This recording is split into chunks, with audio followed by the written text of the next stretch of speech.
What is going on, guys? I have the truck back in the shop on blocks and I've got a lot of work to do.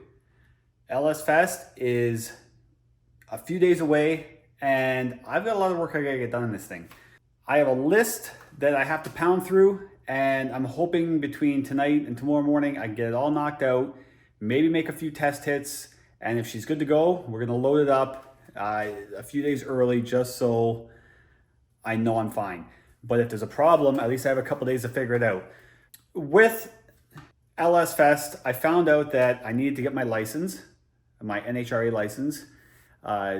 So I've spent the last few weeks, I haven't filmed a lot of it. I did spend the last couple weeks making all my test hits. I got rained out the first day. I got 5 of my 6 passes in that I needed for my license, and then the rain hit.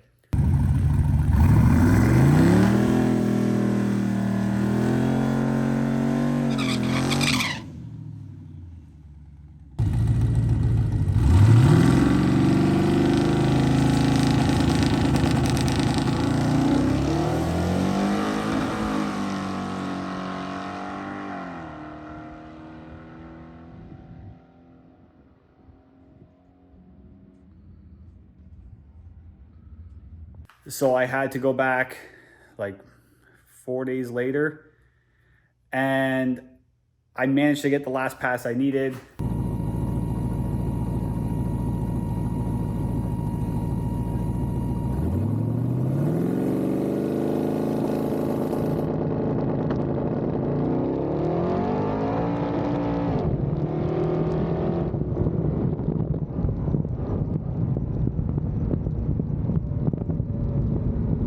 So I now have my license, which I was kind of stressing out about because I was running out of time. I didn't know I needed it, but it's acquired, I'm good. And then I had a bunch of car shows that I was committed to.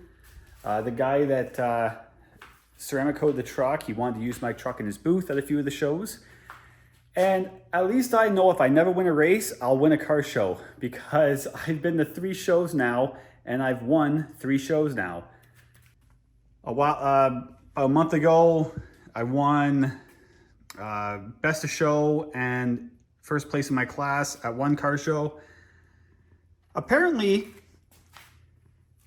even though this was a full-size truck back in the day, by today's standards, I guess it's a mini truck, because I won first place in mini truck. And then this past weekend, I was at Northern Showdown, got a little acknowledgement for being in the top 70, and then I took home best hot rod, which that's kind of like a cool license plate deal. So yeah, 3 shows, 3 wins. People seem to really like this truck. I mean, can you blame them? It turned out so well. Truck gets a lot of attention, but I want to win with this thing. So there's a few little things I have to go over. The biggest thing was, to be able to race there, you have to have an oil containment device. So either an engine diaper or a belly pan. Engine diaper on this truck is not easy because my oil drains go into the side of the pan. With having the drains go into the side of the pan on both sides, there's not a lot for diapers without getting one custom made. So I decided, even though belly pans are ugly, and you're gonna see it on this one, I made a pan. So I just took some 063 aluminum. Basically, I cut this and bent this up in the garage here using my vise and some angle iron. I made all my bends similar to the way I did the transmission tunnel for the floor, only I didn't have to score it with the grinder. This stuff bends a lot easier. And then I went and took it to my buddy at Twisted Art Fabrication, and he welded up all the corners for me. That was a bit of a boo-boo there. He got it all fixed up though, but he welded up all my joints. Should be good to go. Now, I had to notch it out for the steering box. Hopefully it clears. The pitman arm's still gonna be really close to it. But this should meet regulation. It goes from frame rail to frame rail, from back of the oil pan to the front of the balancer. And it needs at least a 2-inch lip. That's a 2-inch lip. That's a 4-inch lip. So I should be good. Here's the pig mat that I'm gonna tape inside it. But I haven't fit it yet. I mocked it up, then he welded it. It twisted a little, but I'm going to get it up there right now. And we're just gonna use the rib nuts, right? The nutserts. I'm gonna drill some of those into the bottom of the frame to bolt it up in there. And then once I got that fit and I know that it's good, I gotta pull the plugs. I haven't checked them yet. And when I was driving home the other day from the show, it seemed to have a bit of a sputter. So I want to pull the plugs, see what they look like. I do have some new plugs if need be. And then that should be good. Working my way back, I noticed that the driver's side axle seal is leaking. You can see the oil running down my wheel. So I have to pull this wheel off. And hopefully, because it's a 9-inch, the axle slide out from the outside. There's a retainer plate in there behind the dust shield.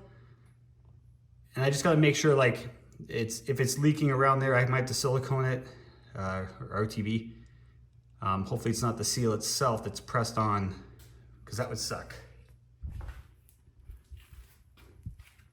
Then I'm gonna drain out the 94 that I have in here, and we're gonna put the ethanol back in, the E85. So I can get that run through the system. Don't need pump gas in there no more. I then have to address my transmission temperature gauge, which is, I have a new one here because the other one crapped out.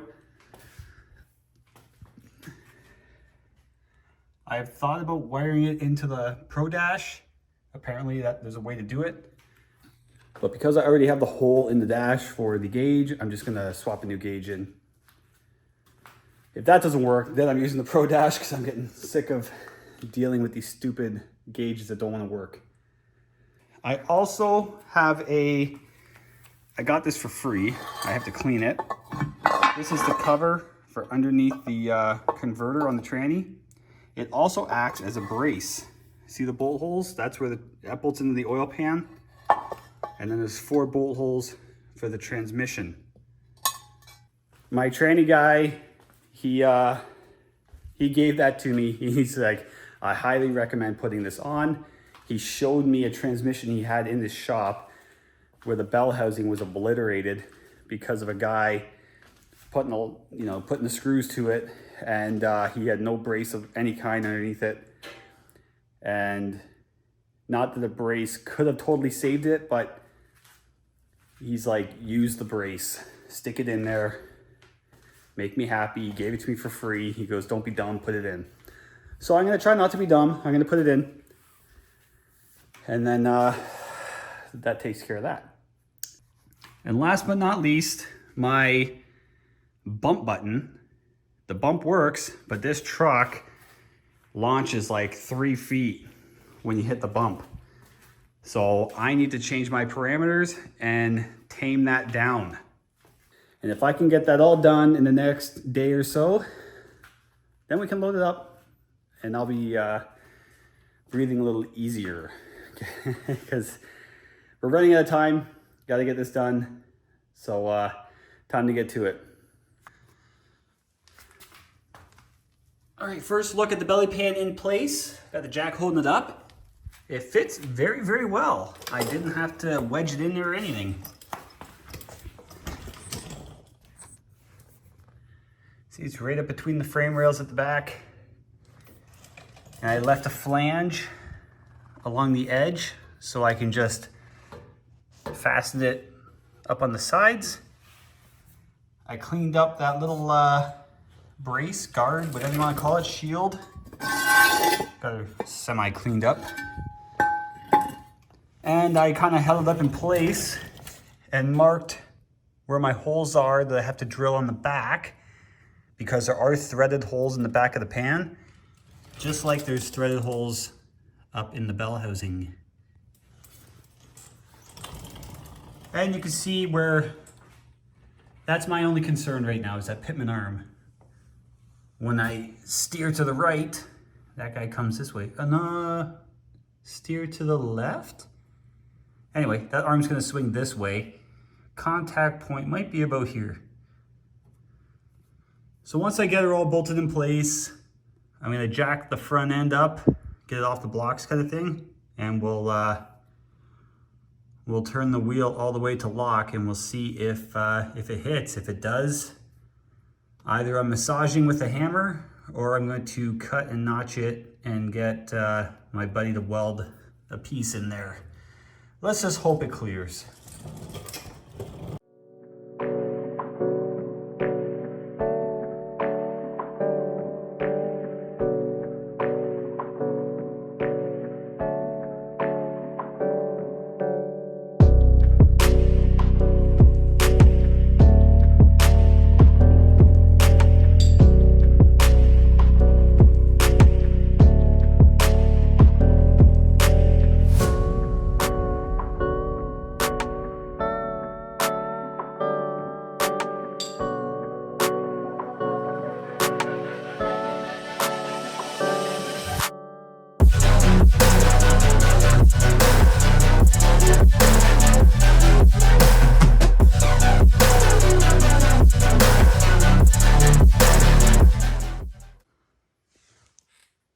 Well, it actually doesn't look too bad under here.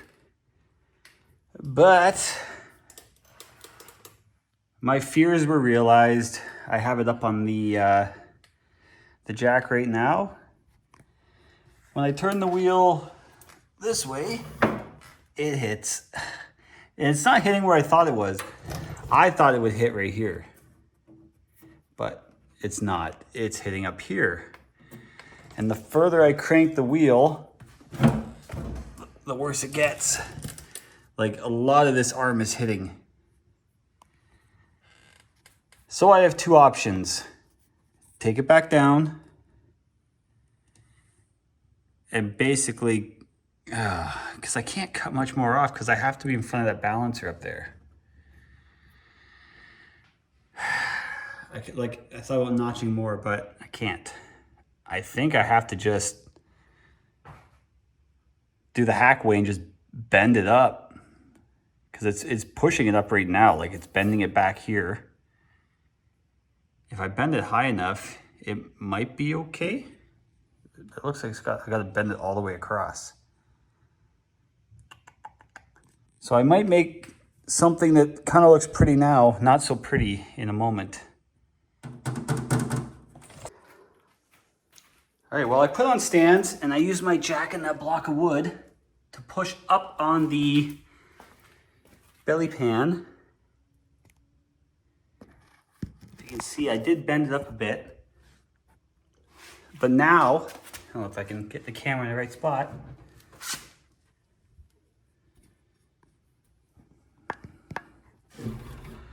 The tie rod end doesn't hit.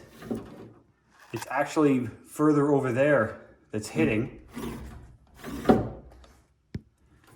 But when it hits, it kind of lifts up on it too. I mean, I can see it, but I can't seem to hold the camera in the right spot for you guys to see it.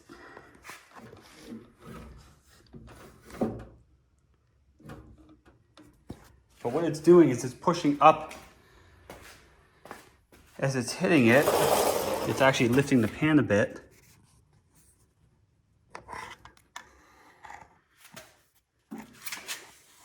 It's touching right here.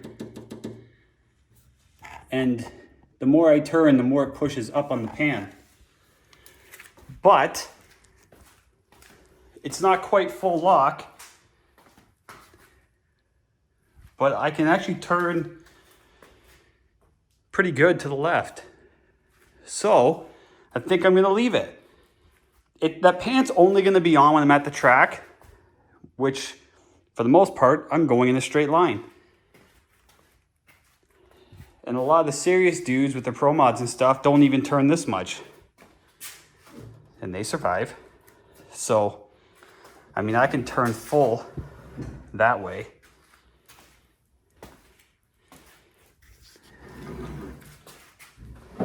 And that's as far as I can turn that way.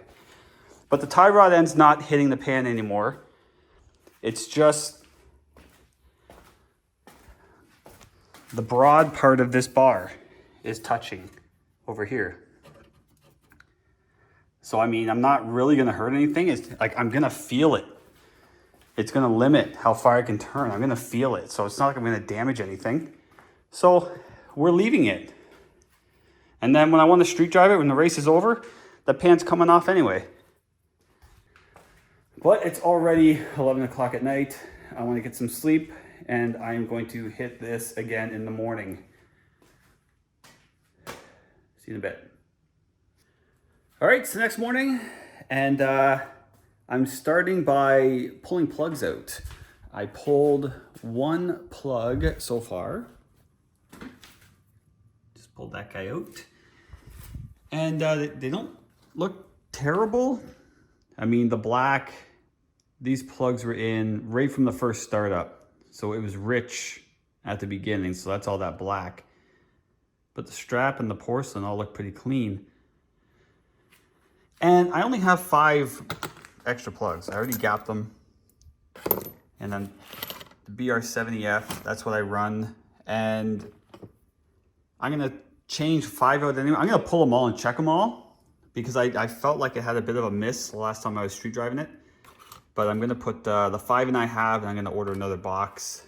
And I may have to change the other 3 at the track. But yeah, I'm just gonna go along, pull them all out. That guy could be difficult because of the dipstick tube. But I'm gonna get them all yanked out, and if I find anything problematic, I will let you know. Other than that, I'm gonna switch them all out, and then we're gonna get to pulling that wheel off and seeing what's going on with this oil leak.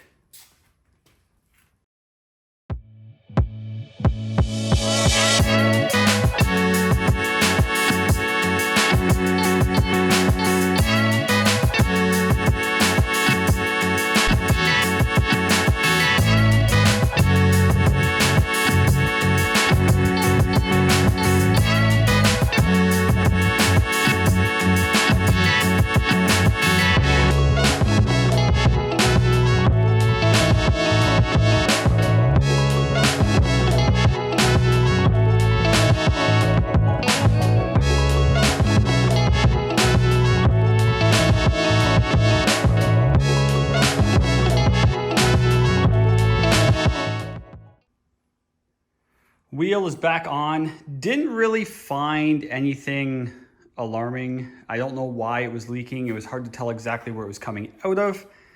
But I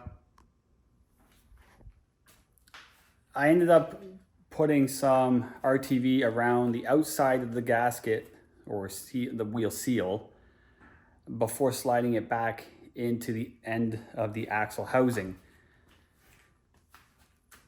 Chances are it was probably leaking from there because they're just slid into the axle. The part of the seal that actually rubs on the axle shaft, it's less likely that that's leaking. I mean, everything's new, but if you don't seal the outside of that axle seal before sliding it into the axle, it could leak. I did put a thin layer of RTV on it when I first assembled it, but maybe it wasn't enough. So I kind of laid it on a little heavier this time, slid it in. Let's hope for the best. Now, I also drained the fuel. I got all the pump gas out of it. I'm gonna wait till I get the truck back on the ground before I fill that up with the E85. My new trans temp gauge is in and it's currently lit up. It'll light up when the key is turned on or the ignition switch. Now, with the laptop hooked up, I have to change the parameters on my bump box. All right, so real quick here, I'll show you on the Terminator. If we go to EFI, we're gonna go down to basic inputs and outputs. And then over here in staging, this is for your bump button. So I just have it on single pulse. And this was on 0.275 earlier. And I knocked it down to 0.05. Right, like you can just change it to whatever you want. So this is just a fraction of a second that it's going to basically turn on my first gear, just for you know 0.05 of a second. And we're gonna take it out and we're gonna test this thing and see if that change works, because when it was on 0.275, the thing would jump like 3 feet. We want to go like, you know, 3 inches each time I hit the button. So we're gonna try this, and if that is not enough, we'll knock it down even more.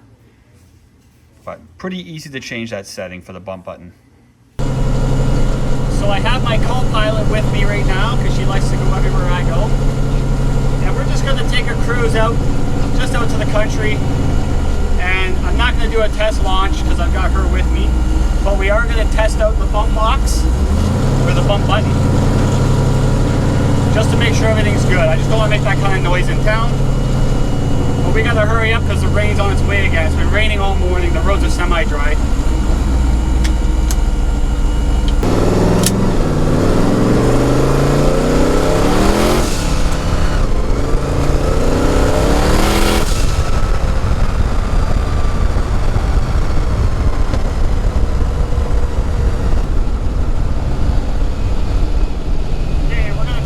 Bump right now. See if she all works good.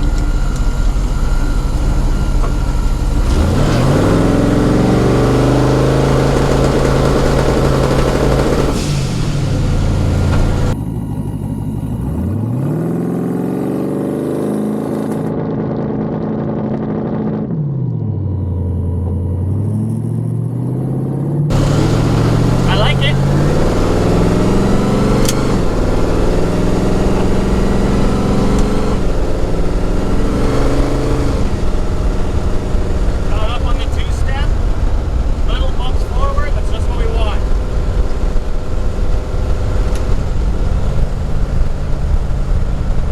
How's that? Good. Good? You're unsure? It sounds like you're unsure. This was her first time riding in the truck. She loves riding in the car. Anytime I fire up the car to go anywhere, she wants to go too. So today I threw her booster seat in and she came with me. Do you want to go again? Yeah. Yeah? Doesn't sound too confident of a yeah, but I'm sure the next time I have to go somewhere, she's going to want to go with. So we did make it back before the rain. I just didn't want to have to drive without a wiper blade, and if I did want to lay into it, you just spin, right? So I'm glad the rain kind of held off. I do have to give it a wash now, and then we can load it up. Now, I don't know why my transmission temperature gauge isn't working. It's kind of frustrating. I mean, that's 3 different tranny gauges. Now, it could be where I have my sensor located. Maybe it just doesn't pick up because I kind of teed off from my line and the sensor's in a T, but it's back far enough where it doesn't impede the flow of the fluid. So maybe it's just not getting hit with the fluid very well. So it's not changing temperature. It just sits at 100. The only other thing I can think of is actually like a bung came with this kit, so I could weld a bung to the oil pan and just put the sensor right in the transmission pan. So I might just do that. That way I know for sure the sensor is in the fluid. Because they're so simple to wire. I know I didn't screw that up. Everything seems to be checking out well with the truck, so I'm just gonna give it a wash, and then my brother should be here shortly, and we're gonna get this thing loaded up. And that's gonna be interesting in its own right, because you'll see why in a minute. So this is its chariot for the week. Yes, it's a sled trailer, but we measured the width of the truck. It should just fit inside this door. So, but at least everything will stay nice, clean, dry, secured. A little bit better than the open trailer I have. So we're working with what we got. Well guys, the truck just barely fit in the trailer. I didn't video us loading it because, well, I couldn't hold the camera and push at the same time. But you'll see what we have to go through when we get the thing out at LSFest. But yeah, the truck is pretty much ready to go. All I have to do now is get myself ready. But yeah, it's gonna be a fun time. I have yet to go to this event. I've been looking forward to it for years. And finally I have a vehicle that's worth taking. So I'm gonna end off the video here. The next video will basically be us on the road, on the way to LSFest. And I'm gonna sit here and just look at this beautiful machine for a little while longer. This is my brother's sled that we removed from the trailer to make room for my truck in it. I mean, look how insane this is. 900 Turbo R, Mach Z. These things are insane. Me and my brother both used to sled all the time. These things are just insane. But I'm just gonna look over this for a little while because it's so much different from the one I used to have. But that's it for this video. And we'll see you guys on the road.